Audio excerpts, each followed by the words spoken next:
Hello, everyone in the gaming world. This is your daddy, Jeff, and I've come to give you a gift for this December. It's December and summer. It all belongs to me. I've killed everybody else, and they'll never come back. Welcome to Respawn Aim Fire, Kick-Ass Raving Gaming Podcast. I'm RAF Idiots. I'm your host, Adam, doing a Jeff Keighley impression by pretending to hold a microphone, Gumbert. And today we have with us Chad, who, how do you spell Jeff? McLinnis. I spell Jeff with a PH. But not where you think. Oh, yeah. I hope she comes back. That'd be good. We also have with us this Alexander. We're going to get to it in a second, Cosina. Wow, platinum. I'm still. Are you ready to explain? I will say what's going on. Yes, here? please. Stop everything right now. Tell us the story. I was fully expecting Chad to be the first one to burst out laughing when I said that, but apparently Adam found it even funnier. I mean, there really isn't much of an explanation. Of course, that was in reference to me seeing the movie Megalopolis, a fantastic movie, by the way, just a stupendous motion picture. WoW Platinum is the name of Aubrey Plaza's character in that movie. And that is all it means. Oh, cool. Wow. Platinum. Her name is WoW Platinum. Do they go into an explanation in the movie of how she decided on the name WoW Platinum? They do. I feel like many, many other things. Yeah. She was a baby that named herself somehow because she knew English? No, it's something where she was going to like an interview and she's like, my name's WoW Platinum because I got to get people to notice me and yada, yada, yada, something like that. Yeah, that segment was very fun, by the way. I enjoyed that segment quite a bit. Definitely worth your time in that empty movie theater. Catch us live on twitch.tv/Affable Idiots Monday evenings at 8:30. There were like three other people. Monday. Plus my parents. Were they in the very, very... Oh, yeah, your family. Who are the other people? YouTube and podcast services Wednesdays at 9 a.m. Eastern Time. Upcoming, an important announcement from Cozy Bear. Whoa. Yes. What could it be? So here's the thing. I gave a lot of thought on my future career path while I was on vacation. And I've decided to quit streaming on my personal Twitch channel. What? So I have been, streaming on and off on twitch.tv/Cosbear since 2019. And I've decided for a variety of reasons to sunset Cosbear's Cooking, along with any streaming I might do on that channel in the future. I realize I started this segment off by making a joke about me quitting the podcast, but I am serious about what it is that I'm getting into right now. Basically, long story short, I'm in the very early stages of working on a secret new project, something I've been wanting to work on for a very long time. And is there a Discord associated with this? No. But simply, or at least Discord. not yet. I don't think there exists a feature in which I can commit to both my personal Twitch channel and this upcoming secret project with the same amount of TLC concurrently, especially just given how labor intensive setting up Cosbear's Cooking can be. It is also this thing where, like, as much as I enjoy doing Cosbear's Cooking, I really enjoy the process of cooking more, the process of setting up all the equipment for streaming it. It's really just turned into a thing where it's started to feel like something I'm doing out of obligation rather than something I'm incredibly passionate about. And also it is this sunken cost fallacy thing where, like, I've invested a lot of money into various equipment and things over the years to keep this thing running. And there's this devil in my back that's like, man, you've invested a lot of stuff into this. You should keep going. And I've just recently reached a point where it's like, no, I think I'm good. I think I've done everything that I wanted to do with this. I should note two things. One, this is not the end of my fruitful, albeit offline career of making all sorts of glorious and delicious and creative foods. If you like my cooking, definitely pay attention to my social media, such as my Instagram, because I'll still be posting pictures and videos there as well. And I will still be doing the Cosbear's Cooking holiday special. Previously, when I announced that a couple of weeks ago, I was like, yeah, Cosbear's Cooking holiday special will be a bridge between season 6 and 7 of Cosbear's Cooking.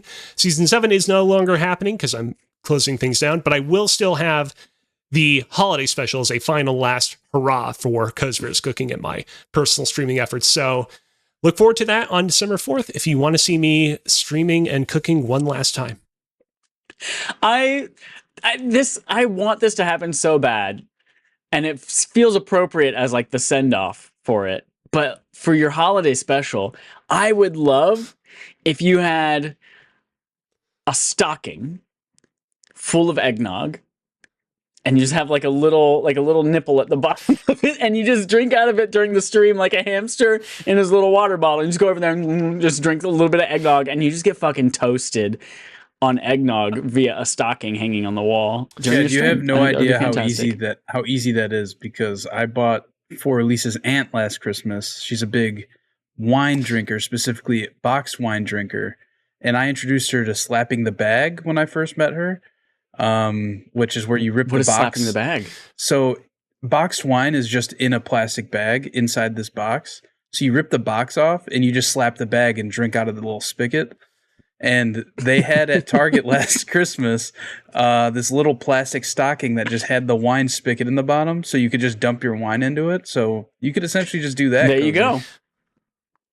I mean, I'll say this: my plans for what I'm going to be cooking on stream for my last few streams is still a little bit up in the air, and I do sometimes need things to occupy space while I'm cooking things in my oven upstairs. So.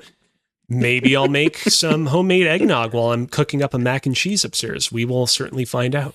Do it. Lord willing, the creek don't rise. Very good, Cozy. I'm excited to see what you do next. Everyone go watch that Christmas thing where he drinks out of a nipple. Moving on, though, our main quest. By the way, Joel's here. Hello, Joel. Our main quest and our main story. Jeff Keighley awards are here. It's from Kat Bailey at IGN.com. The Game Awards 2024 nominations are officially here. Topping the list are the Game of the Year nominations, which include Astrobot, Balatro, Black Myth Wukong, Final Fantasy VII Rebirth, Metaphori Fantasio, and Elden Ring, Shadow of the Erd Tree. The last game has already sparked some debate among fans about whether an expansion should be considered for the Game of the Year category. Here are the Game Awards' official criteria. The Game Awards aims to recognize the best creative and technical work each year, irrespective of the format of that content's release. Expansion packs, new game seasons, DLCs, remakes, and remasters are eligible in all categories if the jury deems the new creative and technical work to be worthy of a nomination. Factors such of the newness of the content and its price value should be taken into consideration. Astrobot and Final Fantasy VII Rebirth led the way with 7 nominations apiece, while Metaphor Fantasio followed with 6. PlayStation received 16 nods, making it the most nominated publisher. So, we're going to get into our whole thing, and believe me, we're going to have fun. But anything about the top list, this nomination list? Any thoughts, feelings, other things to say? Did you like how I pronounced Fantasio? Yeah, I did. I love that you pronounced it correctly, unique. Just like that. It is certainly unique. I mentioned this morning in the secret Discord group chat that it was really like there. I don't really see a far and away winner this year. Like it's difficult to predict this one. And these games are all so different from each other as well. Yeah, it's going to be interesting. I'm a little surprised that Prince of Persia: The Lost Crown did not receive more accolades. It got a couple of nominations, and I would not be surprised if it takes away the win for action adventure game, because it sometimes happens in these categories where it's like, all right, that game only received a nomination in that category, so we're all going to coalesce around that one, so at least it can get something. But still a little bit surprised, considering at least a lot of people in my bubble were really high on that particular game. Other than that, I mean, happy that Balatro got a lot of nominations. Astrobot, not surprising. Happy for it all the same. Black Myth Wukong. I mean, I know a lot of people were very high on that game. Still, a little bit surprising. But I also have yet to play that game myself, so maybe I'll come out on the other end being like, yo, they got it right. Joel, how do you feel about these nominations? I mean, I think that these are all kind of expected to be on this list. There is a whole online discourse right now going on about whether or not DLC deserves to be on the Game of the Year list, or if there should be a separate category, which I think is fair either way. Like, I could see it going either way, right? Like, it's something that a team worked really hard on and put out there, and if it's even considered to be on this list for some people, then it probably does deserve to be here. But, you know, there's a lot of DLC that comes out that probably does not deserve to be on a Game of the Year list. Rightfully so. But yeah, I don't know. I'm excited to get my PS5 Pro this weekend, play some more Rebirth. Tell you that. There you go. Very nice. Yeah, I mean, as far as me, it's this thing every year where it's like the Game Awards explains this was voted on by a jury. If the jury thinks it should be on the list, it's on the list. So like, Jeff's like, don't fucking come at me. I didn't vote on it. But also, like, when you look at to be clear, Jeff did not give a list of games and say pick game of the year. Jeff said write it in. Yeah, Jeff was also very clear up front. I am not a part of this jury. Like he said that immediately. Yeah. Just like last year, he's like, I didn't say Dave Dyer was an indie. The people who voted for it said it was an indie. Argue with them if you want. But I mean, again, this was the first time he saw this list too this morning when they revealed it. And he just went, wow, platinum. And very surprised. That's exactly what he did. But also people arguing about Shadow of the Erd Tree is wild because it's like a 50-hour game that is the highest rated game of the year. So, right. Whatever. Yeah, I'm fully on the side that I think that Shadow of the Erd Tree is fully deserving of being here. I can see... Like, look, we have had other examples of DLC content packs in recent years, like Cyberpunk Edge Runners, for example, where that particular Phantom Liberty, correct. Edge Runners was the anime. Phantom Liberty, like that one was like especially transformative to the overall Cyberpunk 2077 package. And so I think, especially with something like that, I think there really is like a valid argument for why these things should be on here. I understand some of the people online that are like, Shadow of the Erd Tree, like the original Elden Ring, the core Elden Ring experience was already so incredibly great, and having Shadow of the Erd Tree on here feels like we're kind of, I guess, regurgitating, reiterating a game that already received its accolades last year. But I mean, you can't argue with the sheer quality of an experience that Shadow of the Erd Tree represents. So yeah, totally fine with it. And then you'll get an argument. Oh no, you're good. It's like, Resident Evil 4 already came out. No, that one could be on the list too. It could still be a good game. It's like if a thing releases and it's good, it should get nominated for awards. You know, it's crazy. Yeah. Wow. And the only thing I've heard personally, I mean, it's been less than 12 hours since these came out, and I have been at work all day and have only been plugged into one secret Discord. But Audrey was real upset that Dragon Age Vitoguard did not make it to this list for anything except for one category around accessibility. Yeah. That's those late games when it's close to time to vote, where it's like either it works really well in your favor or it's like, well, I didn't get through it yet, so it's not getting nominated. You know, like Alan Wake was perfect because it was right before and it was like an 11-hour game. Vitoguard being like a 70-hour game right before might be a little tougher on nominations. What's up, Joel? Squad? The question everybody wants to know. Who is going to take home best esports team? And why? Billy Gaming! And why? Billy, because it's fun to say. Billy. Team Liquid, because I've heard of them. Cozy? Predictions? Isn't Billy like a social media app or something like that? I think so, yeah. Yeah, so fun fact about Billy, the social media app. There's an anime called A Certain Magical Index, where it's just like crazy, like basically think like the Japanese anime of MCU, where there's like people that wield magic and people that have psychic powers. There's this one character that has electricity powers, and the main protagonist of the anime refers to her as Billy because it's like this Japanese onomatopoeia that's making fun of the fact that she has electricity. Like, I mean, it's like, oh, hey, sparkle, sparkle, or whatever, if I were to do a direct translation. Anyways, the person that created Billy, the social media site or whatever site it is, I don't even know what it's for. He was a huge fan of the anime, so he named the site after this pet nickname given to this one character in a very specific anime. So he stole it. Yeah, in essence. By the way, Joel, thank you. All that to say, I don't know. Go ahead. Oh, but do it, Joel. Thank you for the segue. Moving on to our... Chad, this is your part. You sing the segment from Adam's song. Segment from Chad. It's the segment from Chad. From Adam. Very good. That was wonderful. WoW Platinum indeed. No, so what I've decided to do is we're going to go through the Game Awards, and I have made a game out of it. We're not just guessing the Game Awards, just like this one. We're going to have some fun with it. Little backstory. This is just in general, that we've done this last couple years, and every time we do a competition, either a quiz or a fantasy critic or guessing the Game Awards, I don't know if I've been blessed or cursed by the devil. The judge is always biased? No, I always win. There's not even a judge. I constantly beat the living shit out of everybody on this podcast. It's not even close a little bit. Like, it was the one time. Yes, because I won a year of my life from 6 months of your guys's. And then last year, one of you guys had to take my devil debt because I beat you guys so bad. So what happened this year is that the devil, or maybe God, said, hey, I'm giving you the power. You're running it now. You were the headmaster of Game Awards nominations. So I'm running you through the gauntlet. And whoever wins gets to be my sidekick. Whoever loses, have fun with the devil. Damn, Chad's gone. Well, Chad didn't want to be part of this. Hate to see it. Where are you going to say, Whoopsie daisy. So just so I understand, you are not doing any predictions as part of this because you're saying that you're better and above everyone else. Not that I'm better and above, but it's not fun when I always win every time. So I thought it would be interesting for me to not do it this time. I still feel like we need to turn the tapes back, but I appreciate you recusing yourself. Chad, what was that? Are you okay? You literally waved and disappeared. Oh, we can't hear him. Oh, no. Oh, no. We still can't hear him. Yeah, when Joel stopped sharing his screen, all the audio from video disappeared. And so he left and came back in. You're back. But Chad, I'm running it. The winner gets to be my sidekick to work with the devil or God. The loser is punished.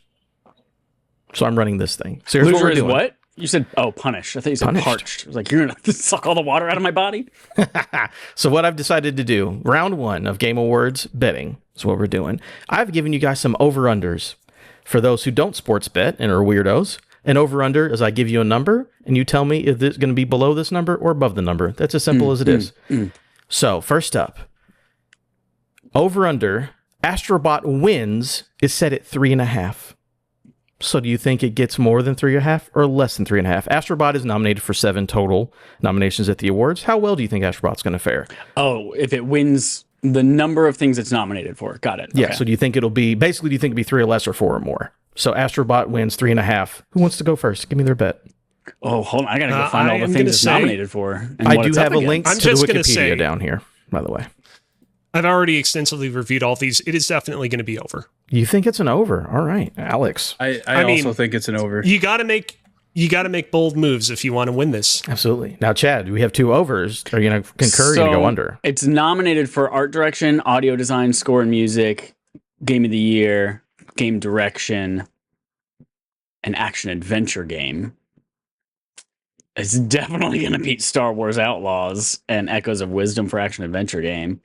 And yeah, art direction, sound, audio design, score. Yeah. This is going to be more than 3.5. We're going over. You're going over? Okay.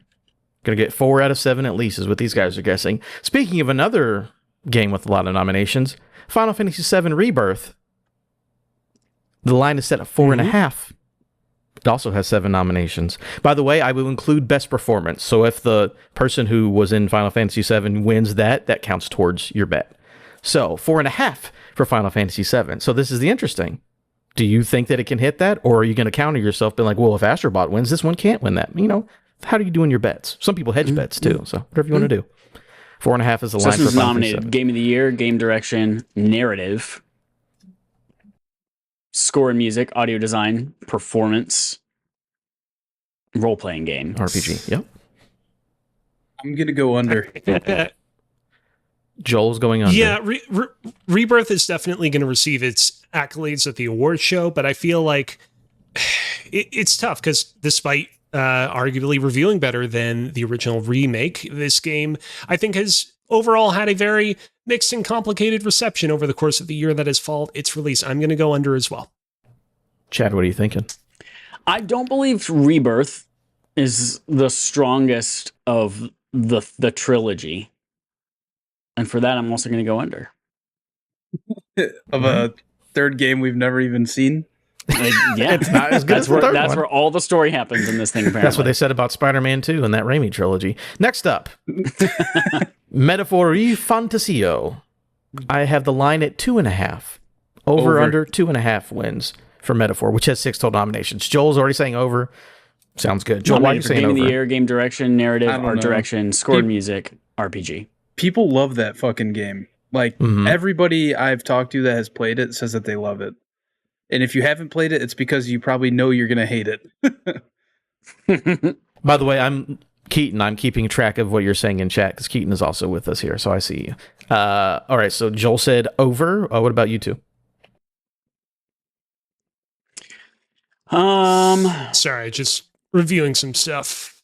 I don't think it's going to get score and music or narrative or game of the year or game direction over these, which means at most for me, I think it could get art direction and RPG, which would be under. So we're going under, baby. All right. See, that's why these lines are set like this, because it's a hard choice. That's the point of the lines being set that way. Yeah, Metaphor Refantasio, this game will definitely nab an award or two, but I think it's a pretty competitive year, and there are some categories like Best Art Direction where I think straight up this game will not win, and I don't think it was fully deserving of ever winning in the first place, honestly. The Kind of Funny talked about this earlier on their podcast. Like, the game has on paper great art direction that I feel in practice is not executed perfectly actually in game. There are a lot of environments that stick out in my mind that I find are kind of drab in that game, to be totally honest. You're a robot. It will definitely nab a few awards here and there. So under or over, you never said. It will go under. Okay. We will see. Good thing I'm not in this game anymore, because I'd be dominating right now. Here's the next one. By the way, Adam, have you played Metaphor? Yeah. Oh, you have you beaten it? No. I'm not going to beat that game by the end of the year. Next up, VR announcements / trailers. So basically any mention of a VR project, 1.5 is the line. Over or under. Basically, is it going to get 1 or 0 or 2 or more? Sizzle reel counts? Anything that a VR announcement or... Yes, if you see a VR game, even in a sizzle reel, it counts as an announcement. No, yeah, we're going over then. It's over for sure. MetaQuest 3 is going to pay buku money to make sure and that new it's things, by the way. It's not like here are the here are the nominees for fucking the best VR sure, game. Yeah. Something upcoming or... What if it is just like a MetaQuest ad for the Batman Arkham game? No, it needs to be an announcement. Like a new game. Here's a game. Here's an upcoming game. Here's not a commercial for something that's already out. Here's a new thing. It cannot be out yet. You're still going over. All right. Chad, you also over? Yeah. All right, Alex. VR. You know what? We gotta do some splits here and there. I'm gonna go under. Okay. This is always a fun one because the last couple of times I've done it, it's been right at that number. So that's a ton of fun. 1.5? That's crazy. Yeah, I think. I know. You only get the left eye of the VR, so it's 2D. Next one. This is our last over and under, and it's a bit of a doozy. So listen to me. Listen to me. Yes, or sir. I will set the devil or Jesus upon you. Publisher wins outside of Asian countries. Right. So here's the idea that when you look at the list, especially the Wikipedia one that I sent you guys, you go to the bottom of that. When you look at publisher nominations, it's a lot of Sony, a lot of Square Enix, a lot of Sega, a lot of Bandai Namco, a lot of Asian countries. So the idea is if a publisher win that is not an Asian country is what I'm looking for. Bungie counts as its own outside of Sony. So like if Destiny 2 wins an award, that counts as not one of those. Performance win will count. And we're excluding the adaptation and esports categories. So basically the main, like a game winning a category outside of Asian publisher. The line set at 8.5. So basically there are 24 categories. How many of those are going to be by a non-Asian publisher win? The line set at 8.5. Your bias is showing because PlayStation is SIE is headquartered in San Mateo, California. SIE is a Japanese-American video game and digital... Look on the right-hand side. I'm counting it as a Japanese company. United Chad, States. I'm counting it as a Japanese company. That's the way the bet works. So you can put that in your mind as a bet. I'm going under Adam. You think so? Under. We need wins over or under 8.5 wins from people who are not most of the people on this list? Yes. Joel says under. Yeah, we did not get great showings from EA this year. Or Blizzard. But the thing like Ubisoft would count, and EA. No, that's even worse. Microsoft, Devolver counts as a non-Asian company. There's some things in there. That's why the line's but set Devolver's low, not though. really going to win much. All right, I'm going to go with below for sure. Under. All right, Cozy, what are you thinking? Deep down, as the Capcom would say. Part of me wants to go over just to break the difference, but I'm going to go under as well. All right, very good. Yeah, again, I just looked at that list, and including Sony. It's a lot of just Japanese publishers, and then the people who made Wukong's a Chinese publisher. So I was like, yeah, that sounds like a fun one. All right, next up, Everybody, give me a wild reveal. It's just a pie in the sky, a crazy ass shit that's going to happen at Game Awards. What do you think's a crazy thing that's going to happen at Game Awards? If you get it right, you get a point. That new Xbox controller that leaked, but we never actually saw anything of. I think that's a good place for that. What expound upon that? Because I don't think I know what that is. So back, I don't know, like 6 or 8 months ago now, there was a huge Xbox leak that leaked out like their like 5-10 year plans. And one of the things was a new Xbox Series controller that had like enhanced vibrations and stuff. I don't know what else, but there was a picture of it and everything. Yeah, it was haptics. It had connect directly via Wi-Fi, like the Stadia controller did. Yeah, and I think that this would be a great place for that, especially considering they're pushing the whole this is an Xbox thing, and if it does have that Wi-Fi direct capability, then that would make, you know, xCloud probably feel a lot less clunky than it currently does for most people. So new SKU, not a new colorway, but a new SKU for a controller. new completely new SKU for a controller. Gotcha. I like Keaton's new Sly Cooper. Keep on dreaming. We all wish it ain't gonna happen unless one of these guys want to guess it. I love that prediction, but no, I'm not going to predict it. Here's the thing. As a Nintendo fan, we can sometimes feel like Sisyphus, just rolling that boulder up that hill fruitlessly, only for it to fall back down over and over again. There have been so many prior Game Awards where we've been like, man, this is the time. Jeff Keighley's going to show a new trailer for Metroid Prime 4. And it doesn't happen. Now, here's the thing, though. Metroid Prime 4 has been announced. Nintendo has to, start showing off more and more of the game. I think of any Game Awards year in recent memory, we have a pretty good shot of finally seeing an actual bona fide, people are just leaving left and right. Chad's like, fuck that. Hate Metroid Prime 4. Here. Don't want to hear about it. I think we're still going. Yeah, we're good. Chad is back. All right. Here's what I'm going to say. Here's the money. I was going to say money shop. That implies something visual. But what I'm going to be predicting is not visual, because I think that the big reveal of the Metroid Prime 4 trailer that will be shown at the Game Awards is that Samus Aran is finally voiced by someone again. This has been a whole thing in the Metroid community where people are like, after Metroid Other M. You've used this exact same prediction that a famous voice actor would voice Samus. We use it again. I love it. Go for it. I mean, I've definitely brought this up, but I don't feel like I've brought it up in the context of a Game Awards prediction. Maybe in like a Nintendo Direct prediction. I don't think it was a Game Awards thing, no. The long and short of it, Nintendo fans for the longest period of time have been very apprehensive about the idea of Samus Aran being voiced again, because last time it was done in Metroid Other M, it was very controversial, not very well done. I think Nintendo's going to come out swinging and be like, hey, Metroid Prime 4 is on the horizon, and we're voicing Samus, and we're going to do it right. And there you go. All right, I think we're going to see a movie for a new trailer for a new Nintendo movie, whether it's Mario Bros. 2 or Donkey Kong or fucking anything from Nintendo. We're in a Nintendo movie or TV project. Detective Pikachu 2? Yeah, just a non-gaming thing from Nintendo that's new. I got you. Sounds good. All right. Next up, I've got some categories, right? You can just pick the winners from these categories. We're doing the same thing where it's a rotation where like you go first, then you'll go second, then you'll go third or whatever. Two little wrinkles to this. Each person gets one counter. So there's going to be 4 categories of guesses. Everyone's going to have 4 guesses. You get one counter to somebody else's.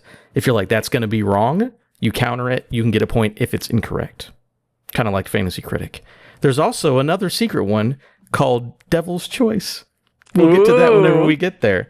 So who wants to go? Do we call out our counter like as soon as, like if Joel says, I think Super Mario Bros. Is going to win, blah, blah, blah. Do I say counter?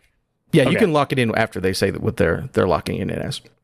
So I've already predetermined our order for this.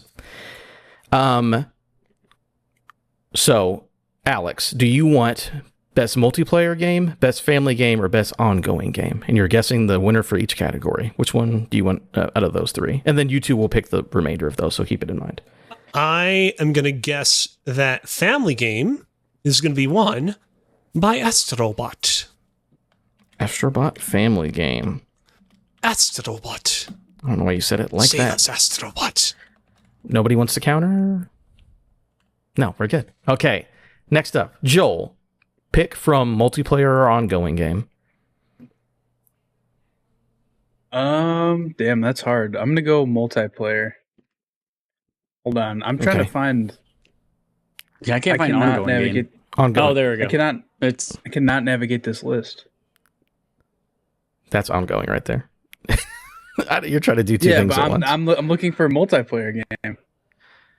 Bottom right. Yeah, bottom right. Right there. To the left. Oh, there we go. Okay. Best ongoing or best multiplayer game. I'm gonna go Helldivers 2. Okay, sounds good. So that means Chad, ongoing game. Who do you have as your winner? Best ongoing game. I feel like the only one. Woo, Helldivers 2, maybe. I feel like no one. I mean, Fortnite was more Fortnite. Final Fantasy 14 didn't light up the world like everyone thought it was going to, as evidenced by Cozy's Fantasy Critic. Diablo 4 Vessel of Hatred kind of went under the radar, so I'm going to say Final Shape. Destiny 2 Final Shape. And nobody foresaw Chad picking Destiny as I'm gonna winner. I counterpick used that. logic to get there. You want to counterpick his I'm gonna Destiny? counterpick that. I'm gonna counterpick it. Ooh.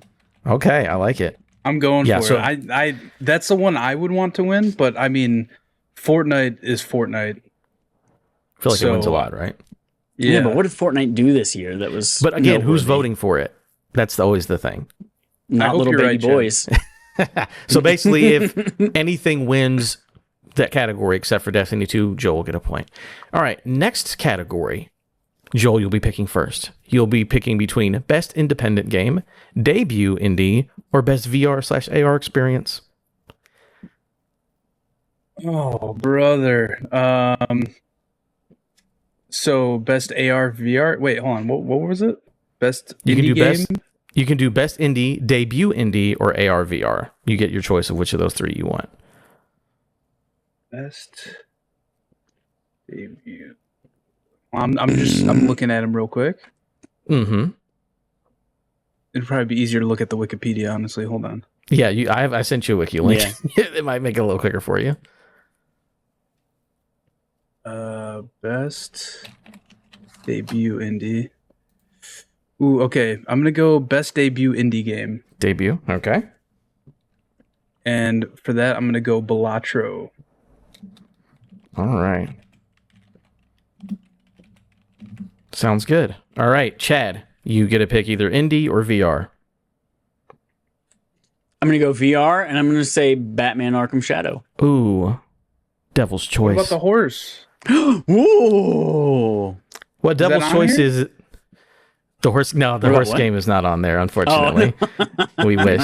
What Devil's Choice is again is me taking over and standing in for Devil or Jesus to control the game. Once during this game, I get to force you to change your answer. You're not allowed to pick Batman Arkham Shadow. Pick something else. Wait, is it Devil's Choice because I Because chose I'm making that game, you pick or was something else. Yes. or is it Devil's Choice because you found the 1 point that I'm going to get, and you're like, I don't want Chad to have a point? It's interpret it how you want.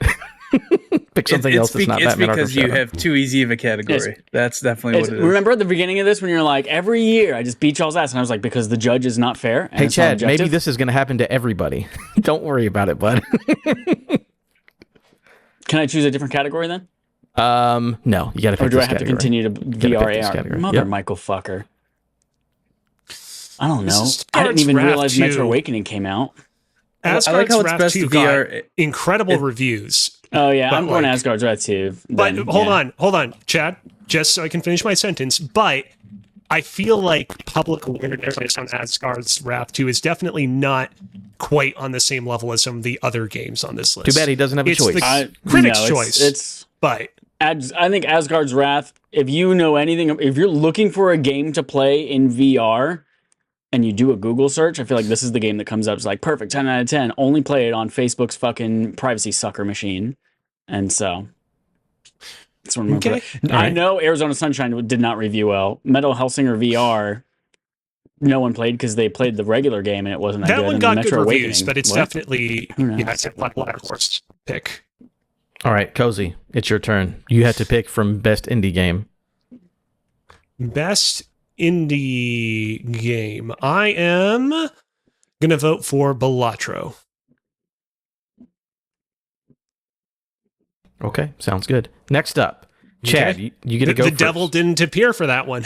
He appears when he most feels like it, or Jesus, or Kratos, whoever it decides to be. Chad, you're picking first between best action adventure, or RPG. Best action adventure, or RPG. Mm-hmm. I'm going to go with best action adventure game. Okay. And in best action adventure game, it's coming down for me to Prince of Persia: The Lost Crown. If this is going to get anything, I think this is where it's going to get it. And then Yeah. Astrobot. I think Astrobot's if Astrobot doesn't win everything else, that's not how this all works. But yeah, I'm gonna do fucking Astrobot. I'm gonna do Astrobot. We're pretending like Zelda doesn't exist, huh? Goes with wisdom. You're so funny. As somebody that played and beat Echoes of Wisdom, like that game has its merits, but I feel like the initial slew of positive reviews of that game has sort of cooled into, I think, a little bit more of a tepid reaction overall to that game. Because that's I don't how think it's gonna pick up voters many wins. think about it. What people online say, that's what the voters think about. That's why I win this game every year and you don't. I'm giving you a hard time. You're making a really good point. Cozy, you're next. Best action or best RPG? What category do you want? Let's go with action. Action, all right. Interesting lineup of games, to say the least. Stellar Blade, I don't know about that. Helldivers 2, I feel like that would probably win another category. Warhammer 40k, that game looks great, but I think competition's tough. I'm gonna go with Black Myth Wukong on this one. What is that? Oh, it's a devil's choice. Hey, pick something else. You don't get Black Myth Wukong. You did a good job on that one. You did a good job on that one. I thought it was your kid coming in, doing things, saying things. So, I guess let's just go with Black Ops 6. Blops 6. I don't feel even all that bad about this. I think that of any Call of Duty game to win the action game category, I feel like Black Ops 6 has a very good shot. Very good shot. RPGs for you, Joel. What are you picking here?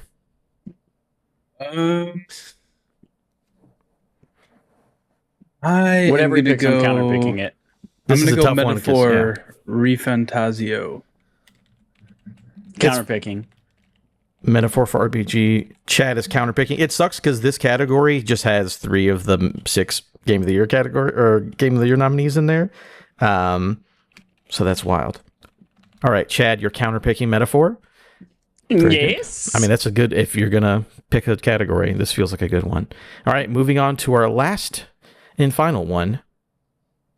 The options are, and I believe, who went first on that one? I did. Ed? So Alex is starting up first. Best game direction, art direction, and best narrative. So the artsy fartsy categories is the one we're going for next.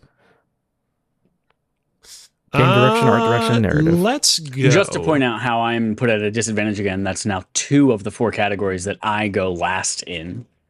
Who said that that's going to happen, Chad? Well, what, are you going to make it 2 out of them that are going to be me last? Somebody's got to go last. Might as well be you. I'm going to go with best narrative. Let's go with best narrative. Okay. And I am going to go with Metaphor Refantazio. You can counterpick your own pick, Cozy. Yeah, who doesn't have a counter pick? I have not Cozy. counterpicked anything. Well, you've got to do one of the next 2 ones or you're missing out on a point. Counterpuck. Totally fine. Totally fine. And I've By not the way- found anything yet where I'm like, oh, I got to counterpick this. So as part of Joel's devil choice, because he's the only one who hasn't received it yet, I'm giving Chad the opportunity to either go second or go last in the categories. That is your punishment. I'm not going to change the game. That's You can Joel's have punishment? Yeah. So his punishment isn't, hey, He makes you the far rules, and away know Chad. the winner. You choose. You far and away are the the winner on this one, but you're not going to be able to say it. Wait, so do you want me to? Okay, so would you rather go last then, Chad? I'd rather go last, and I let you make sure. Okay, Joel. He's not going. But also, Joel, you have to erase from your memory the fact that he's going to make you choose one that's not the one you can choose. That's so dumb. It's so dumb. Exactly. That was Chad. So no matter what it is, it's rigged. He tried to. You literally screwed it up, Chad. You literally set yourself up for failure. You could have gone second. You set me up for failure twice. You know what? Devil's choice, Chad. You're going next. What category do you want to pick? I want to pick Game of the Year. Yeah, we're doing what that are the later. choices? I don't know. What are the choices? Game direction and art direction, or what's left? Game direction and art direction. Let's do art direction. Going to Neva. Neva for art. All right. Do you want to counter that? I'm going to counterpick this. I'm going to go with Black Myth Wukong. You don't say what you're picking. That's not how it works. You just counter it and say it's not that one. Nobody explained the rules on this one. It was not hard. Joel, so that means you're going with narrative. No, you're going with best game direction. Oh yeah, game What's direction. Best game direction. What does it even mean? I've been asking myself that question for years. Awarded for outstanding creative vision and innovation in game direction and design. Put the question in the prompt, This is the Hideo Kojima category. Yeah, there's two on here that stick out to me. Black Myth Wukong and Metaphor Refantasio. Devil's choice. You can't pick either of them. No, my devil's choice already happened. I'm gonna go Metaphor Refantasio. No, that was my devil's choice twice in a row. Chad, you don't understand how the game works. Metaphor for game direction. Yeah, Chad, clearly you don't understand how this game works. It's not difficult. It's not that hard. Choice. You just got to know it's always against you, Chad. It's not against. I know exactly how this game works. That's better right. games. Rules. Wouldn't be a problem. You can pick Plumbers Don't Wear Ties Definitive Edition for this category. Oh god, I need to make Cozy lose because of that. So next up, we've only got a couple left, guys. Next up, best percentage winner. Wait, what did he choose? What did you choose? He took a Metaphor for game direction. Okay. Yeah. Next up is best percentage wise, right? So we're going to go based off of, you can either do game, publisher, a studio. What do you think is going to win the best percentage out of all of their nominations, right? So last year, what I did, it was like, let's just say, I think Chad chose like Epic Games. And it's like, all right, so if Alan Wake and Fortnite win a bunch of their categories, and I'll get like 80% or something. I chose From Software because they had one nomination and they got one win. You're just trying to play a percentage game. So do you want to go for the low number for a higher percentage, or do you want to go for a bigger number for more chances at points? So whoever wants to go first, who has the best percentage of winning at the Game Awards? Again, I would scroll to the bottom of the list where nominations by game and publisher would probably help out a lot.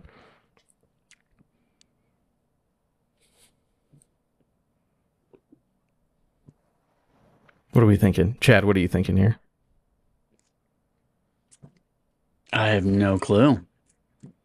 You could do... Can I counterpick it, and can I say I don't think Star Wars Outlaws is going to win any of its nominations? No, that would be the opposite of what you'd want to do, Chad. Damn it. We're picking a game, right? Not like a publisher. You could do a game or publisher, whatever you want. As long as whoever's being nominated, you're trying to get their best percentage. You could do game or publisher. I don't care. So, like, if you chose Sony, there's a lot of nominations, but that means they also can't win them all. But do they win enough for your percentage to be higher than the other people's? You know what?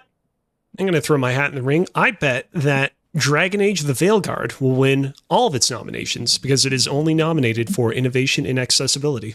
That's how I did last year. So if you hit it, you're going to win. If you don't, you 100% lose immediately. So yeah, that's the gamble that I took last year. Why is that not showing up on my goddamn? On your goddamn? My list doesn't have Dragon Age. Games that receive multiple. Because it doesn't have multiple, it only has one. Yeah. You could do this with a sports game. Just try to guess the sports game winner and hope to God you get it right. It's whatever you guys want to do. All right, I'm going to go...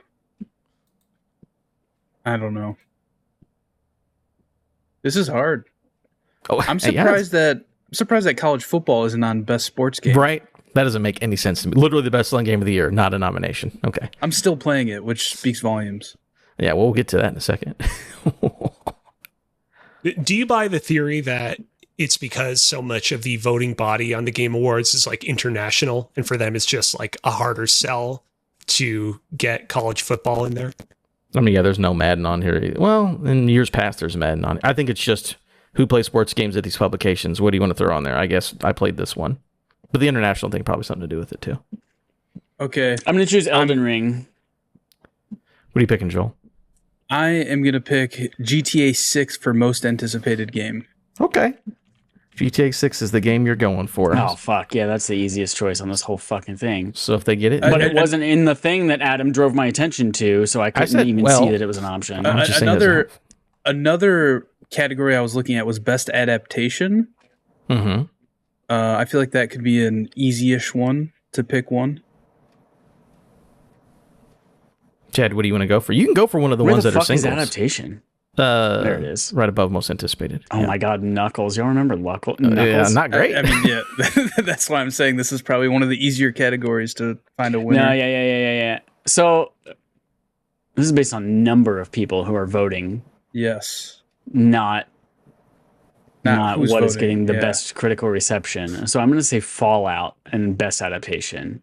So I guess that would be you're just voting for, So I'm voting for Fallout the TV series. which I think Or works because Bethesda. Game Studios, MGM, Amazon. Yeah, I don't think Studios. Bethesda's on here for anything else, so that works. We'll just put Fallout down. Yeah, that's kind of what I was hoping you would lean towards, because that was my backup that I was going to use. Also, very tricky because all of you guys just shows people who had one nomination. So if you guys get, you just lose immediately if you guys get it wrong. Yep.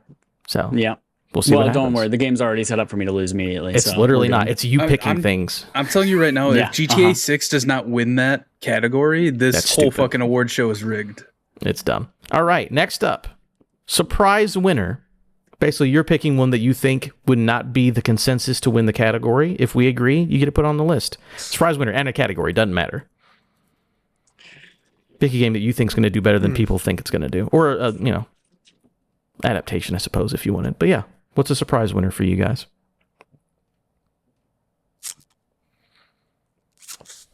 I think Call of Duty for best action game, probably. You want to pick that?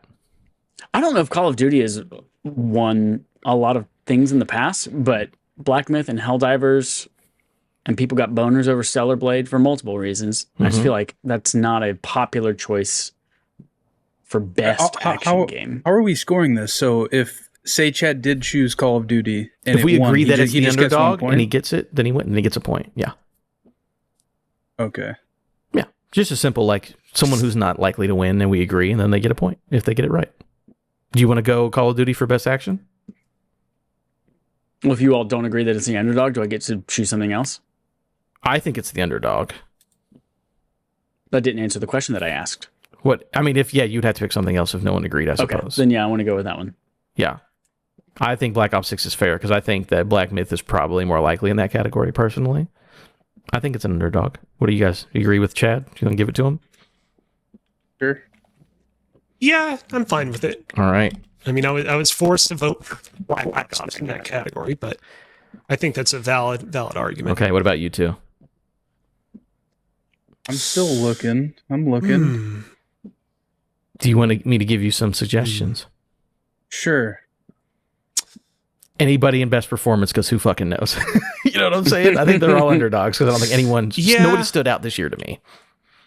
All right, I'm going to go best performance, and I am going to say, where the fuck is that category? There it is. I am going to say the underdog is...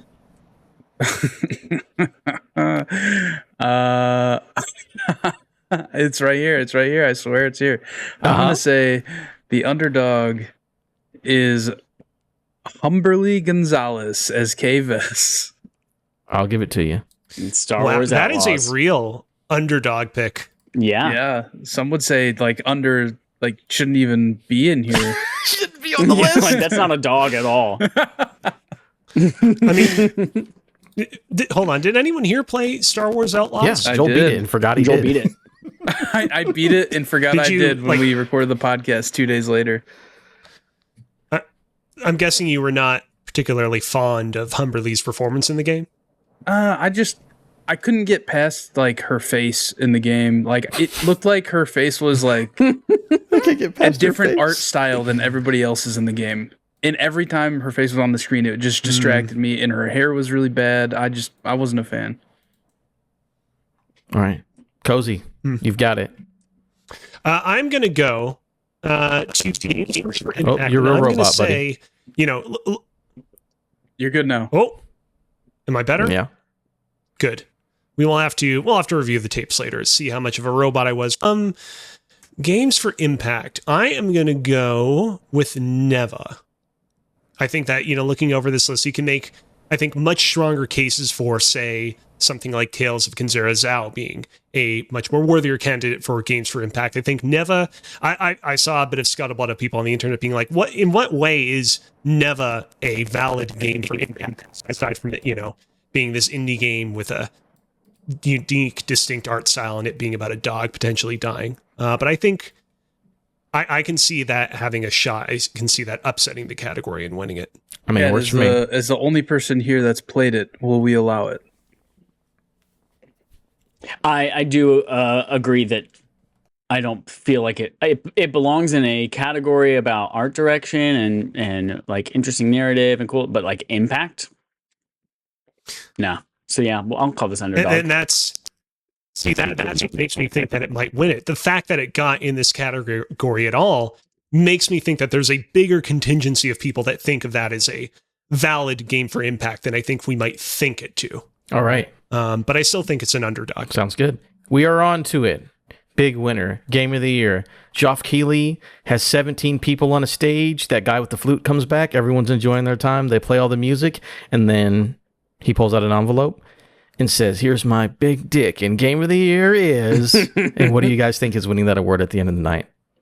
By the way, for those who don't know, we've already talked about it, but Astrobot, Balatro, Black Myth Wukong, Elden Ring, Shadow of the Erdtree, Final Fantasy VII Rebirth, and Metaphor Refantasio are the nominees. Who do you guys think is taking the win? I'm going Astrobot. I'm going Elden Ring. For Chad and Joel, why do you... Joel, you start first. Why do you think Astrobot? I think it's personally my game of the year so far, just because it's the game on this list that I've played through and enjoyed the most. But I don't know. I just think that it's very... I don't want to say welcoming, but it's an easily accessible game. And I think everybody that's talked about it has talked very highly on it. Chad, why do you think Elden Ring for you? Well, the world voted on Elden Ring 4 years ago, and they all nutted over it. And they said, "I want Elden Ring." Was it 4 years ago? 3 years? It was 2 years ago, my bud. Was it two? It was Only 2 2 years ago? Yeah. Oh. Well, they nutted over Elden Ring a long time ago, 2 years ago, and that captured everyone outside of even the gaming sphere. They were all nutting, and everyone has not shut up about this expansion, including all of the people nutting who aren't in games, have not shut up about this expansion since. And then it got here, and everyone's like, it's too hard, but also I want to devote my life to it, et cetera, et cetera, et cetera. So I think they're all going to come back out. We saw this with the American election this time, too. All the same people who had that same opinion years ago, they all still have that same opinion now, multiple years later. You weren't going to sneak another nut reference in there? I thought you were going to. Oh, no, they all voted for a nut. There you go. Very good. Cozy, give me your selection.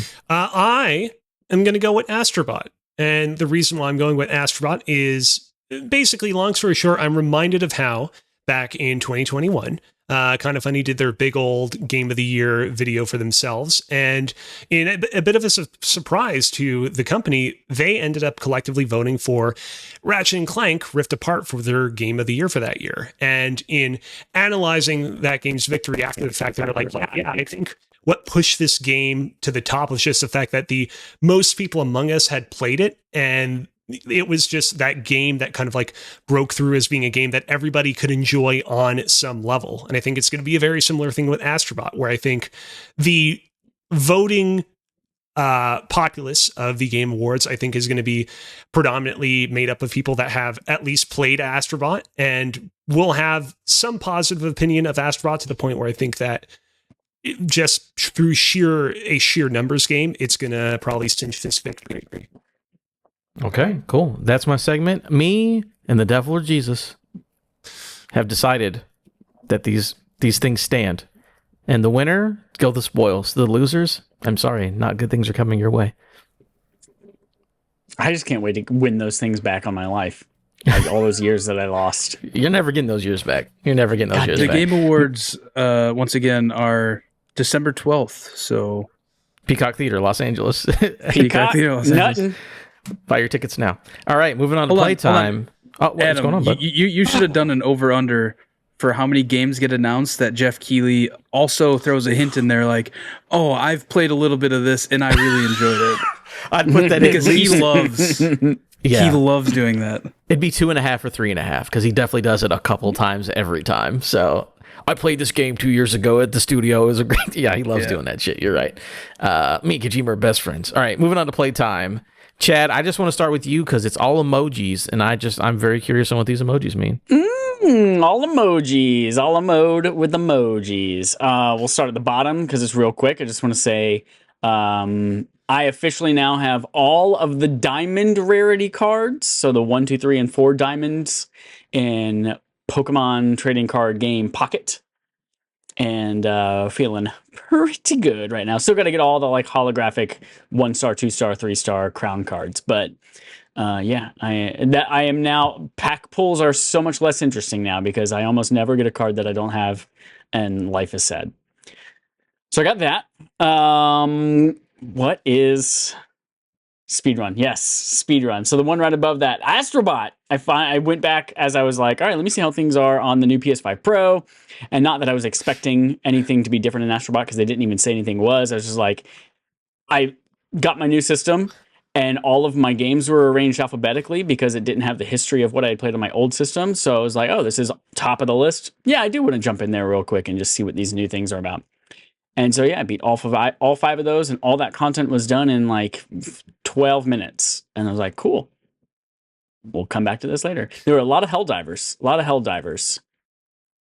That's I played I played the new speedrun levels as well. I'm not much of a speedrunning guy, so I did not really play them much more. I hope we get some more levels. I know that people have already combed the credits and have seen, oh, we got a Rayman one coming up soon. That'll be fun.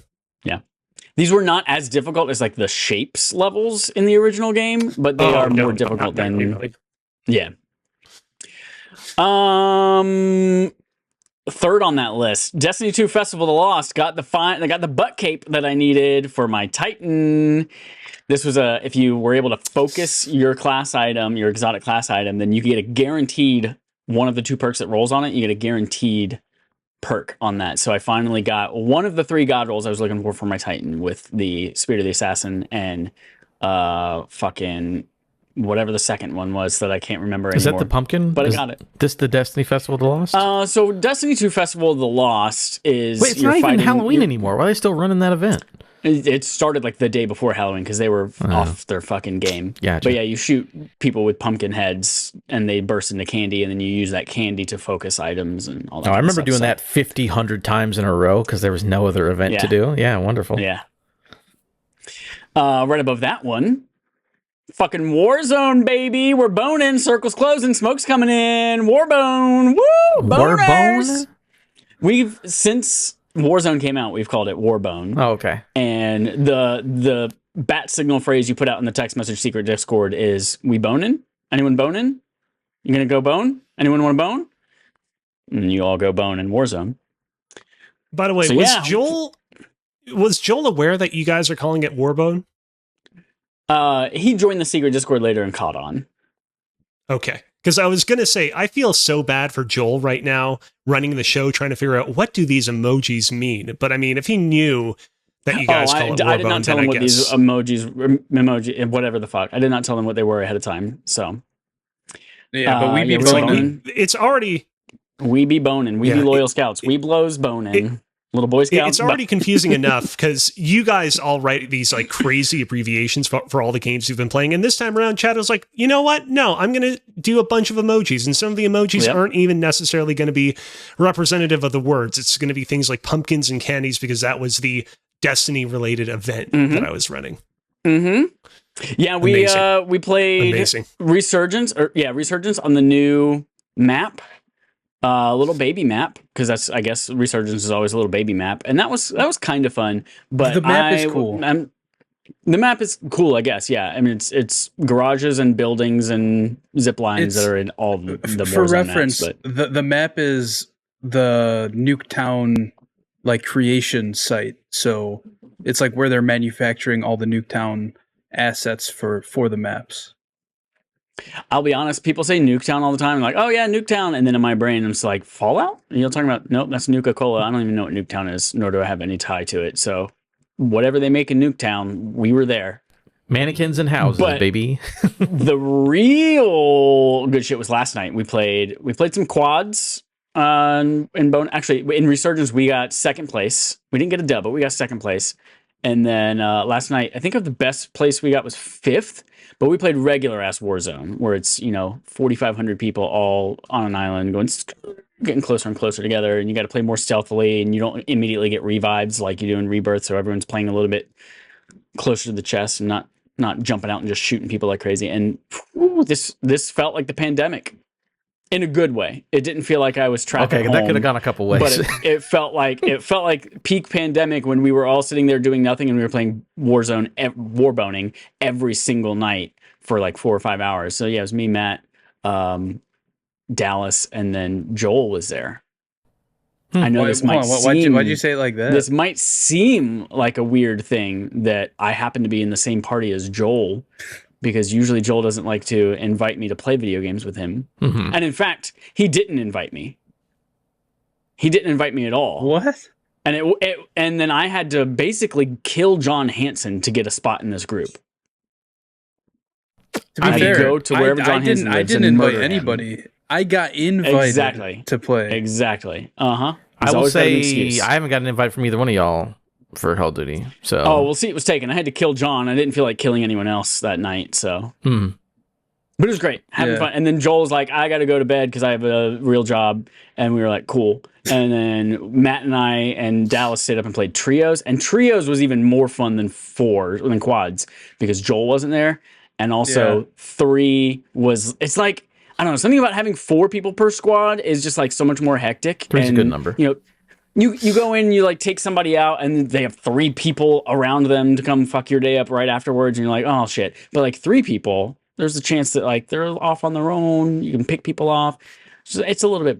I like that experience a little bit more. But either way, it was what's fun. crazy I had a great is time. it says in the menu, like when you click trios, it says in small text, Joel's not here.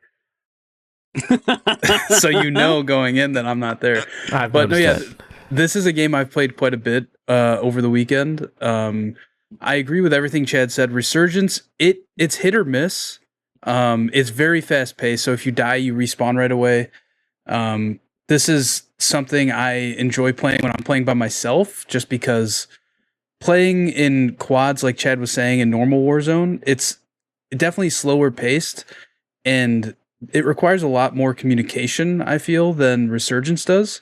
And I don't necessarily want to like sit around and wait for randoms in my squad to like follow me to go do something, or they're all scattered, not paying attention to each other, and the map is just massive. So yeah, when I play solo, I prefer playing Resurgence just because it is quicker paced and it's not like aggravating when my teammates aren't playing as a team in any way. Yeah. There's also so much more strategy under regular. Like Resurgence, we were just like jumping in, playing, dying, and we all wiped. Surprise. But with actual, and there's objectives and tasks and contracts and things like that all over the map, but nobody's fucking doing any of them.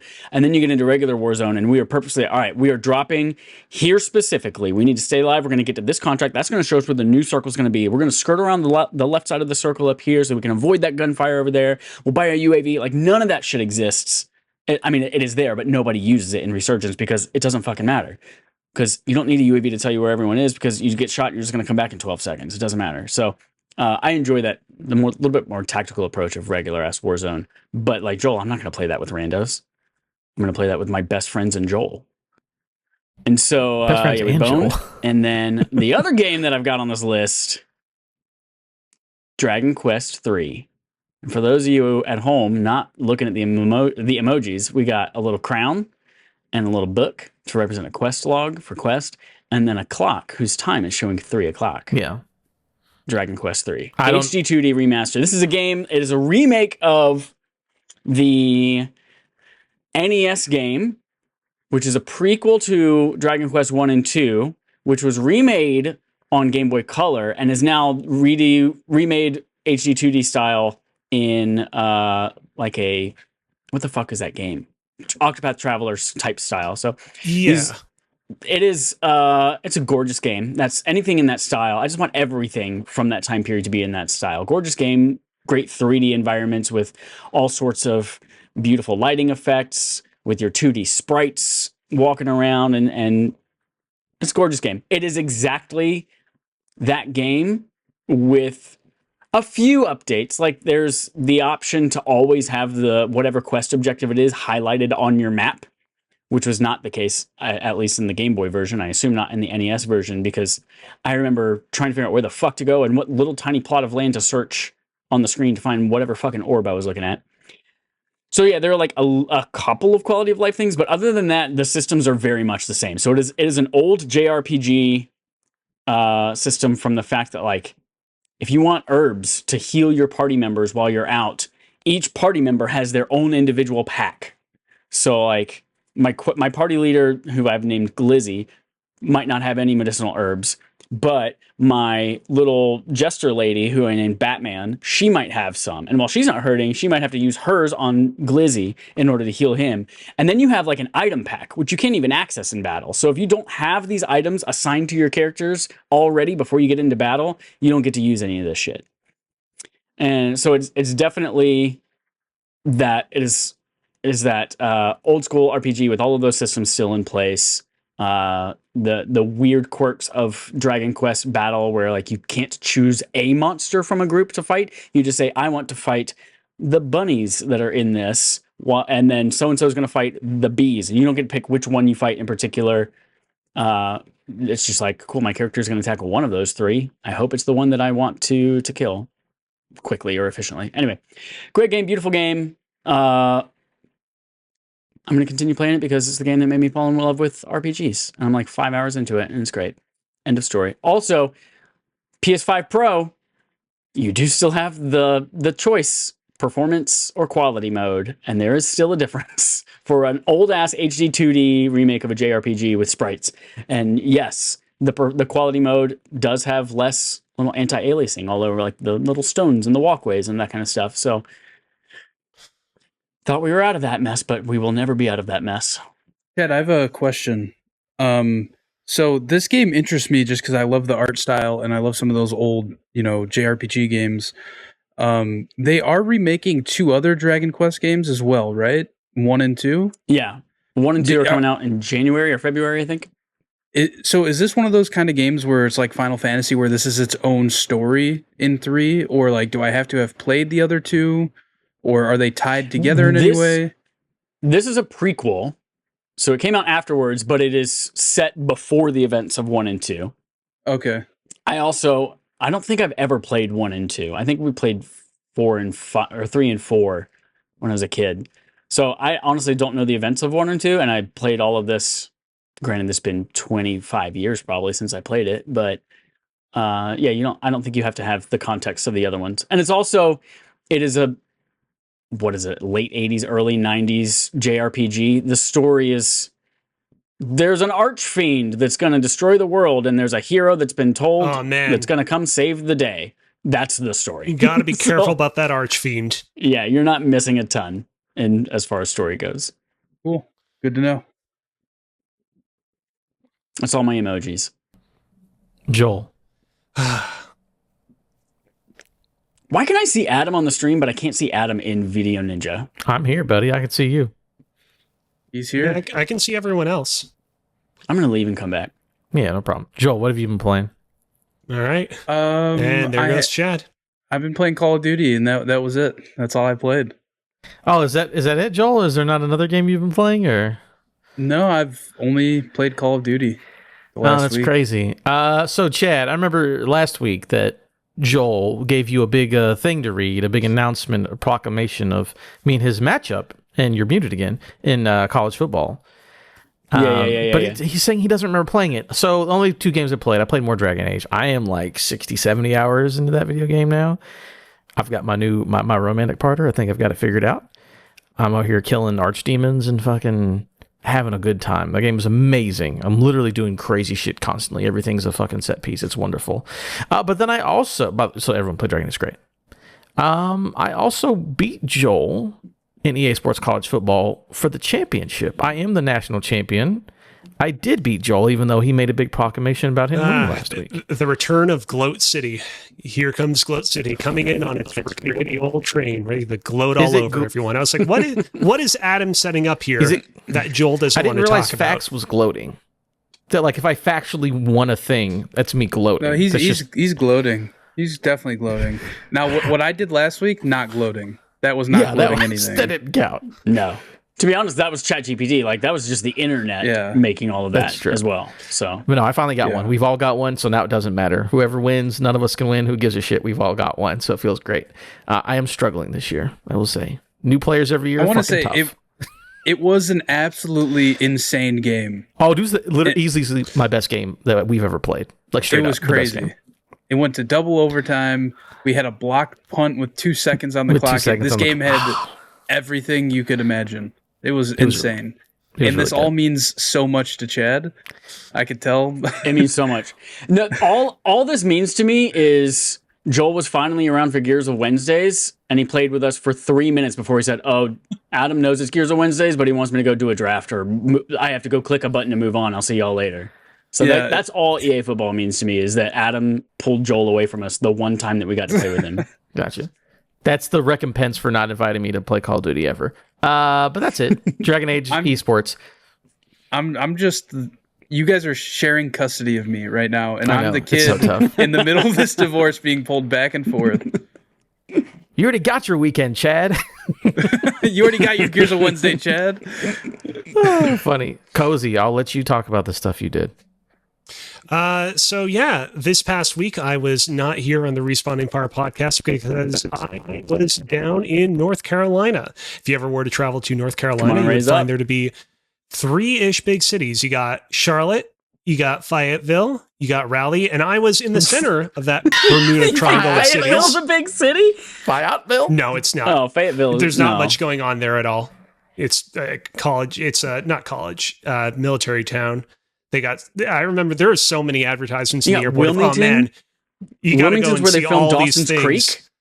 all these amazing things. The One Tree Hill, not Uber, filmed in Wilmington. Drivers telling me that apparently this is true. Apparently there are like multiple Fast and the Furious style car gangs that hang out in Fayetteville.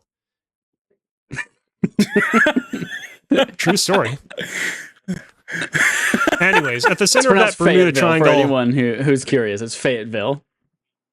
Of cities, towns, future Fast and the Furious movie settings is a little town called Pinehurst, a definitive little town called Pinehurst, which is where I hung out with a friend over there. And yeah, we had a fun little vacay. We went to a Renaissance fair. We baked some pizzas. We had a little early Friendsgiving, because technically American Thanksgiving's not for another few days. And yeah, had a good old time. And I also played a few video games while I was there. Played a lot of Mario Party with my friend, but obviously that's an old game, so old game is owed. Bet you it wasn't Joel, because Joel doesn't play with anybody.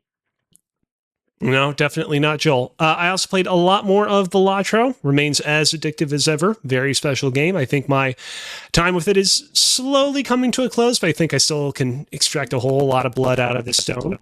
And I also played a little game, maybe you've heard of it before, called Pokemon TCG Pocket. And here's the thing. I really enjoy this game. Pokemon TCG Pocket is a good time. I enjoyed my time with it.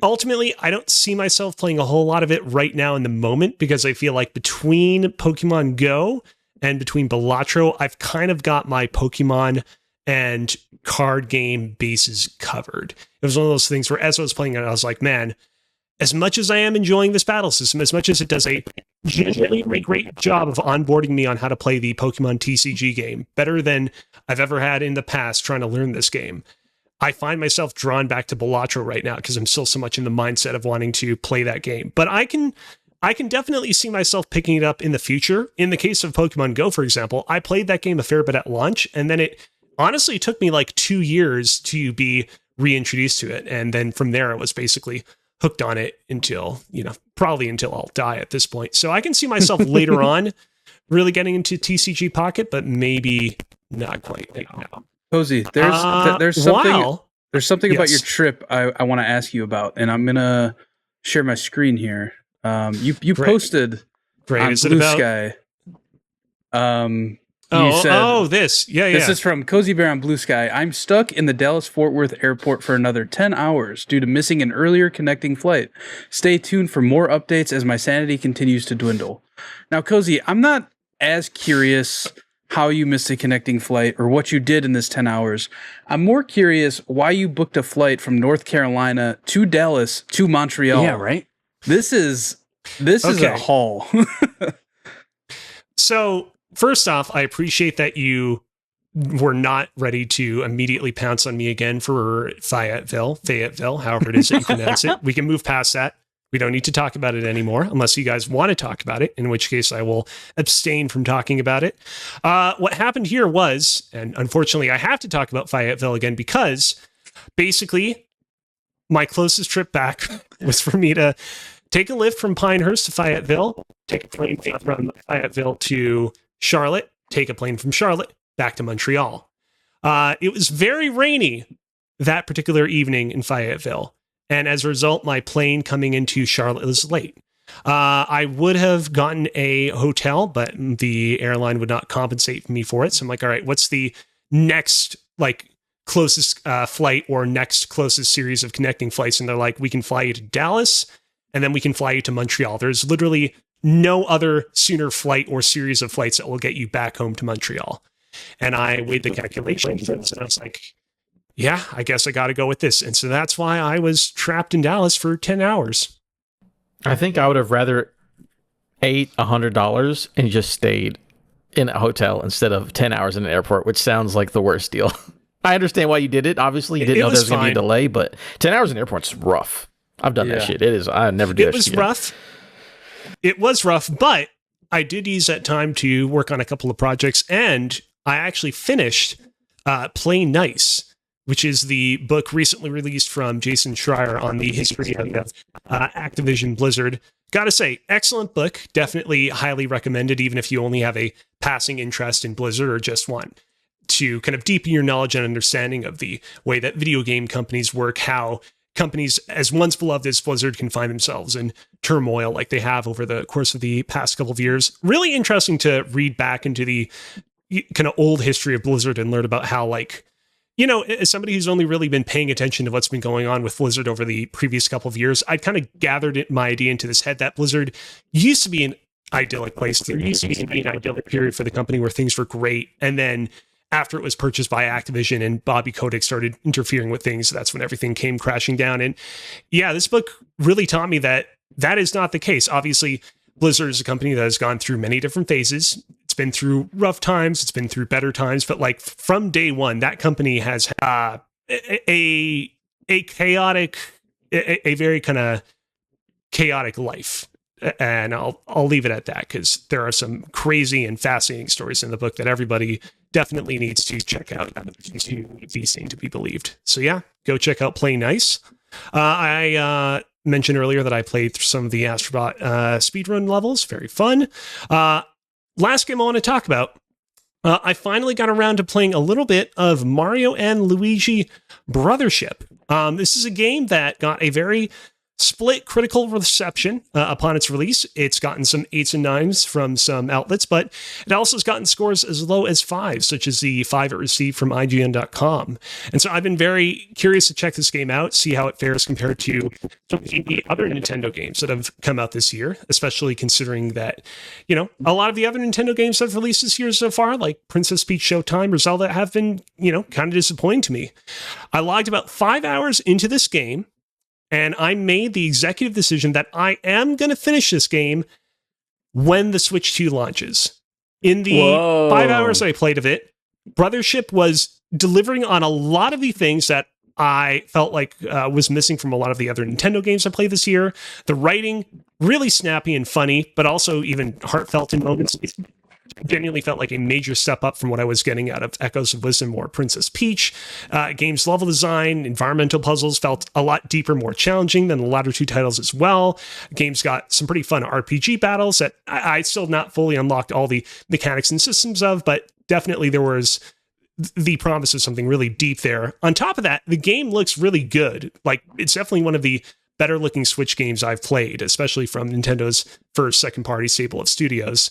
But the problem with Brothership is that it just runs really poorly, both when you're just out in the kind of like open world walking about, but especially when you enter into one of its RPG battles. It legit, I clocked it. It takes like an average of 5 seconds from you encounter an enemy to you're in a battle fighting that enemy, which is egregious, especially when you consider that the RPG battles in this game are pretty fast. Like, you are knocking these enemies out real quickly. And so I decided, you know what?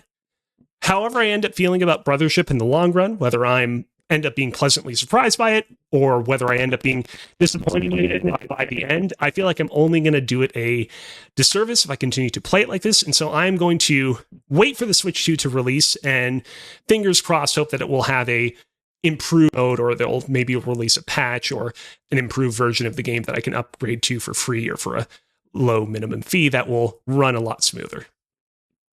And that's that. Dope. Very good. All right, we're just gonna move straight on to this thing. Game on game show. The game on game show. Play game. Go game on the gaming show. On a game show. Game. Cozy. Gozy. Yes. I suppose I can take it away. Yeah, That's why I said. That's why I said gozy. Oh, I was. What? Why are you saying? Oh, it's like you're saying Like cozy. Go. Like cozy. go. Cozy. Gozy. Right. Go. For Cozy. whatever reason, in my mind, I was like, "Are you doing some weird like Benghazi reference?" Because like I always think whenever you say when you said Gozy, I was like thinking You are of like now Ghazi Alexander and like Benghazi to me. all the weird like gaming Reddits or like Gamer Ghazi. We're here to expose the truth of Kotaku and all these weird websites or whatever. All right, let's talk about I just wanna TMI also with make it NPD. known, We are in the whatever Yes. the score is tonight, if I lose, I was also set up for failure because of Cozy's microphone and I couldn't hear him clearly and the robot and all that kind of stuff sometimes. So like if I lose, that's the case. we don't If I both hear the win- same feed. If I win, Adam, fucking suck it. Yeah. Okay. So TMI with NPD. The year is 2022. We are fast approaching the end of TMI with NPD. The rules for this game of TMI with NPD is very, very simple. The Chad lock is still in play, which means that after 2 clues, Chad, you can lock in 1 potential guess. Any sports game is out of play. This year's Call of Duty is out of play. Grand Theft Auto 5 is out of play. Mario Kart 8 Deluxe is out of play, and Minecraft is out of play. Are we ready? ready. My wife. My- All right. In the future, Chad, you should just say Gozy all the time. It'll be no, more because then it's clear going to that stop way the that you're podcast telling for me to like go 14 ahead. seconds while you try to figure out what I said. Number 20. The 20th best-selling game of the year 2022 per the NPD group / Circana is an action platforming game. The game is the first fully 3D title in its franchise that isn't a spin-off. It is a game that was developed by HAL Laboratory. And it is a Nintendo Switch Chadlock. exclusive. Oh, I can, God damn it. All I can think of is, it's not the name of the game, but it's Kirby Full Throated is the only thing I can think of. Do your guess so I can get the credit. I know the answer, so. Kirby Deep Throat a Car. God fucking damn Kirby in the it. Forgotten Land. Oh my god. Kirby and the Forgotten Land is correct. And the specific mode, Chad, that you were thinking of is called Mouthful Mode. Mouthful mode. That's what it was. God Yeah. damn it. Number 19. The 19th best-selling game of the year 2022 per the NPD group / Circana is an open world game. The last time this title charted in the top 20 best-selling games of the year was the year before the pandemic. It is a sequel, but technically a prequel. And it was developed and published by Rockstar Games. Red Dead Redemption 2? That is correct. Good job. 2 Stupid points ass so game. far for Adam. Chad, you better catch up if you want to catch up. Dallas, if you made it to The this point in the 18th. podcast, did it save your thoughts? The we were 18th gonna play best-selling game of the year Warzone last night. He's like, 2022 hold on, I gotta go save my Per pelts the because I'm NPD playing group. Red Dead right now. Slash Circana is a PlayStation exclusive title. It was directed by Kazunori Yamauchi. Its franchise was recently adapted into a major motion picture. And it is a racing Gran simulation Turismo game. 8? Gran Turismo 7. That is correct. It is Gran Okay. Turismo 7. It was one of those numbers. I didn't know which number it was. All right. Number 17.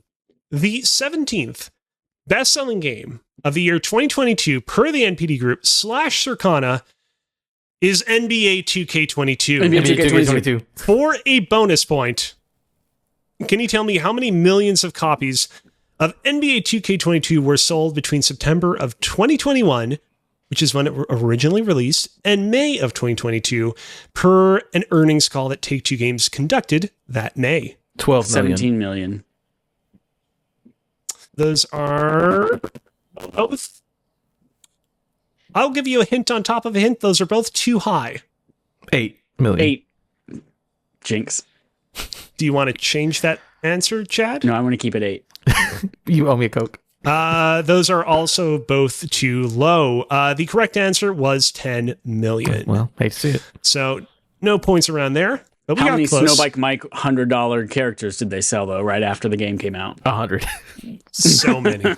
So many. Number 16. The 16th best-selling game of the year 2022 per the NPD / Circana is a returning game from last year's list. Its single-player campaign takes place primarily in Call the of year Duty 19... Vanguard. That is correct. Fuck Good job, yeah. Chad. Catching up. Number 15. The 15th best-selling game of the year 2022 per the NPD group / Circana is Mario Kart 8 Deluxe. Mario Mario Kart Kart Deluxe. Deluxe. For a bonus point, can you tell me Mercedes. what Canadian city, Oh. I'm going to count that as a guess, was added to Mario Kart 8 as a DLC track via the booster course Montreal. packs? Incorrect. Both have one guess left. Vancouver. That is correct. It is Vancouver. Oh yeah. Good job, Those are Chad. the 2 Canadian cities. Number 14. The 14th best-selling game of the year 2022 per the NPD group / Circana is MLB The Show 2020. MLB The Show 20. It's actually just 22. 2022. Yes. For a bonus point, can you tell me the complete list of platforms that MLB The Show 22 was released on? Xbox Series S, Xbox Series X, Xbox One, Xbox One X, Xbox One S, PlayStation 4, PlayStation 5. and That PC. list plus Switch. You were both incorrect. There's two. I don't want to. I don't care. I don't want to. I don't want to name this many consoles. I don't know. I know it came to Switch eventually. I don't know if this was the year it came to Switch or not. And PC. Chad, you still have one more guess if Adam is abstaining. Do you want to give it one more shot? No, I'm tired. You guys were very close. It's PlayStation 4, guys. He PlayStation said me 5, plus the Switch. Xbox consoles, Nintendo Switch, but not PC. Mm. You guys tacked on PC in that lot. Number 13. The 13th best-selling game of the year 2022 per the NPD group / Circana is a first-person shooter. It is a game that is heavily inspired by an expansion to a popular 2012 game. Its cover art prominently features a dragon. And it was developed by Gearbox. Tiny Wonderlands. Tiny Tina Wonderlands. I said it first. You Adam didn't say the did whole thing. say You it said first, something wrong. so- I always said Tiny Wonderlands. He gets the point. You said gets the 70 point. Wonderlands is what you said. Oh, I that's said Tiny Tina's 70 Wonderlands. 12. You said 70 Wonderlands. The 12th best-selling game of the year 2022 per the NPD Group / Circana is WWE 2K22. WWE 2K22. 2022. For a bonus point, can you tell me who is on the cover of WWE 2K22? Rey Mysterio. That is correct. Oh, he looked Bonus up. point for Chad. He looked these up beforehand. No, that's Did he? who that's who Joel was I was playing gonna as say- last night in Warzone. Oh, okay. Yeah. I fair believe enough. that. For the record, I believe that Chad did not look these up beforehand because I've been mixing these things up. I've long abandoned the who was the cover athlete on this thing, so I Okay. wouldn't have expected. Chad's him to know dead. Did this. Adam actually leave the call, or did just this thing fuck up? Just on go me on to the again? next one. Don't worry about him.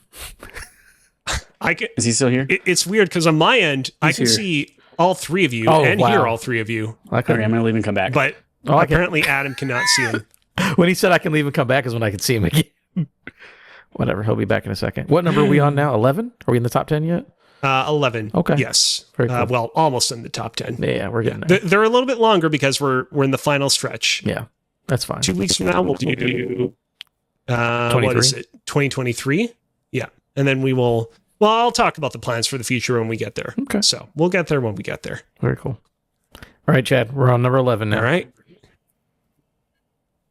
all right. Hold on. I Good, gotta Chad? get it back to my AirPods. Mm-hmm. Okay. Video Ninja is not our friend Alrighty. tonight. Number 11. The 11th best-selling game of the year 2022 per the NPD Group / Circana is Grand Theft Auto 5. Grand Theft Auto 5. And I gotta be honest, I really struggled with this one. We've done Grand Theft Auto 5 so many times on these lists. I was like, you know what? Fuck it. You both get a bonus point for this one. I can't. Love I it. can't keep coming up with new clues for this. So you can both give yourself a point. Sounds good. Already did. Number 10, the 10th best-selling game per the NPD Group / Circana is an action role-playing game. It is the second game in its franchise. Its cover art features the Golden Gate Bridge. And Horizon Forbidden West. that is correct. It is Horizon Fuck yeah. Forbidden West. Number 9. The 9th best-selling game of the year 2022 per the NPD Group / Circana is another action role-playing game. It's a spin-off of a consistently popular franchise. It was initially compared to The Legend of Zelda Breath of the Wild after its initial reveal. But the actual structure of its gameplay and world was more similar to something like that of a Pokemon Legends Monster Hunter Arceus? game. That is No. correct. Oh shit! Who said Monster Hunter? More in the sense of, not in the sense of the like battle system of that game, but more in the sense of the world being segmented between different areas, as opposed to Breath of the Gotcha. Wild, which was famous for its large, interconnected world and whatnot. Gotcha. Number 8. The 8th best-selling game of the year 2022 per the NPD Group / Circana is FIFA 23. FIFA FIFA 2023. He was- For a bonus point, can you tell me in what order the following 3 terms are brought up in the opening sentence of the Wikipedia page for soccer? They are soccer, football, and association football. Football, association, football, soccer. I'm gonna say the original order you said them in. Those are both incorrect. Association, football, football, soccer. Take his, but That take is the last correct. one and put it first. Did I get it right? The first sentence reads association football, comma, more commonly known as football or soccer. That's Adam. Give So myself give a point. yourself a point for that. Number 7. Way to go, nerd. The 7th best-selling Yes. game Way to go, nerd. the 7th best-selling Yes. game of the year 2022 per the NPD Group / Circana is, to date, the lowest rated game in a popular ongoing series. Pokemon Scarlet Violet. Pokemon That Scarlet is and correct. Violet. It is Scarlet and Violet. Number 6. The 6th best-selling game of the year 2022 per the NPD Circana is based on a popular movie franchise. It's published by Warner Bros. Interactive. It's an action-adventure game that has a heavy emphasis on humor. And the last word in its title is Saiga.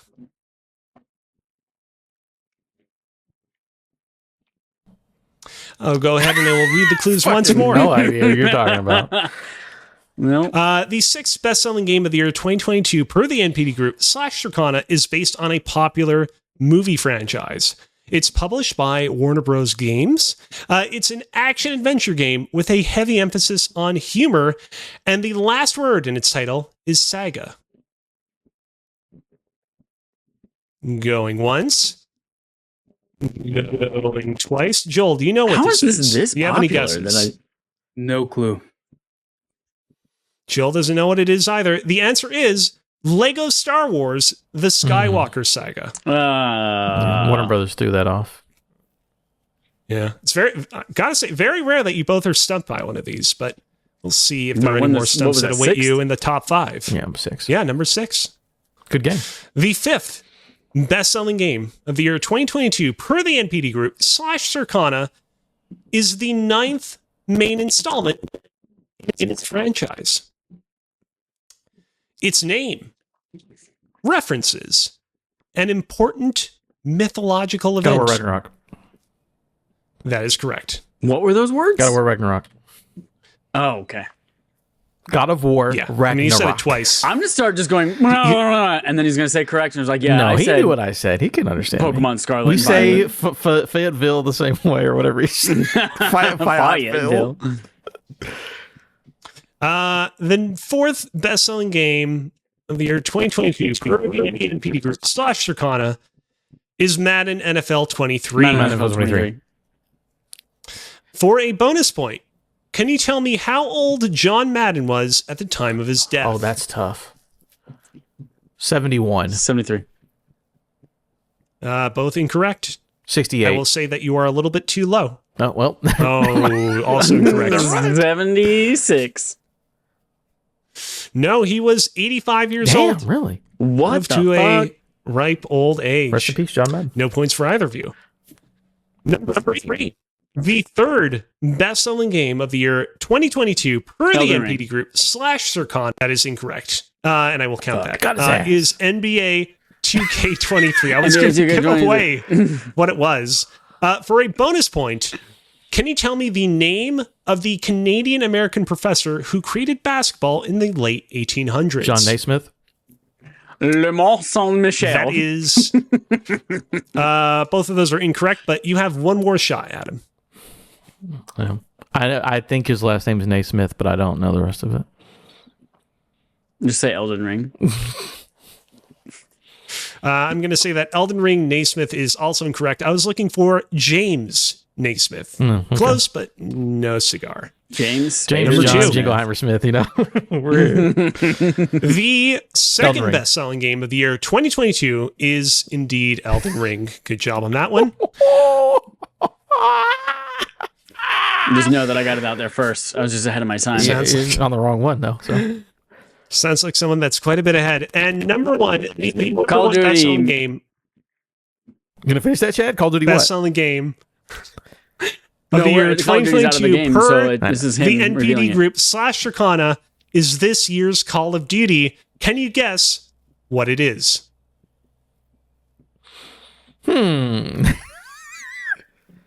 Call of Duty Modern Warfare 2. That is correct. It is Modern Warfare 2, I was the guessing. remake. I was thinking. I was trying to imagine the Slash launcher in my reimagine. head. I'm like, When how did- far back does this go? When did Modern Warfare 3 come out? Was that Did they do last year. back-to-back years with Modern Modern Warfare 3 Warfare? was last year, yeah. I mean, spoiler for 2 weeks from now, but Modern Warfare 3 was last year. Yeah. Have they ever done back-to-back? I gotta say, I'm looking with at the same. I think it's the first time. Yeah, I can't remember any prior time. I mean, probably if you go back to like Call of Duty 1, Call of Duty 2, Call of Duty 3 back in the day. Oh, that's right. I remember the gotta sync out that being like, oh, they were gonna release something else, but like they just did Modern Warfare 3 instead they rushed it. because the thing wasn't ready. Yeah. Gotta say, looking over at the point breakdown, Adam got a total of 9 points. Chad got a total of 7. Chad, you were pretty competitive there out until the very end. If you'd been a little despite quicker on the draw. all the things against me, like Video Ninja and you with your microphone, it's like, remember, this one doesn't count. Okay, well, I suppose we'll have to wait for 2 weeks from now when we do TMI with NPD for the year 2023 to see who is the true winner. But for now, Adam will be the winner of this particular show, and that is TMI with NPD. Chad, it's you. Chad is currently picking Dog up in his the dog. foreground. Thanks everyone for listening. You can go. We're on Wednesdays now, and also Mondays. We're on Mondays and Wednesdays, and we're on Twitter. Maybe we're on Blue Sky when you hear this. Maybe we're both. Thumbs up. Patreon.com/respawn-aim-fire. Go watch some shit. We got exclusive shit. You want to watch us shit on a movie? We're gonna watch a movie. You can go to Twitter and tell us what movie to watch. It's gonna be. Doesn't have to be Christmas this time. It's just video game. No, movie, just and bad we're gonna video talk game about movies. it. Yep.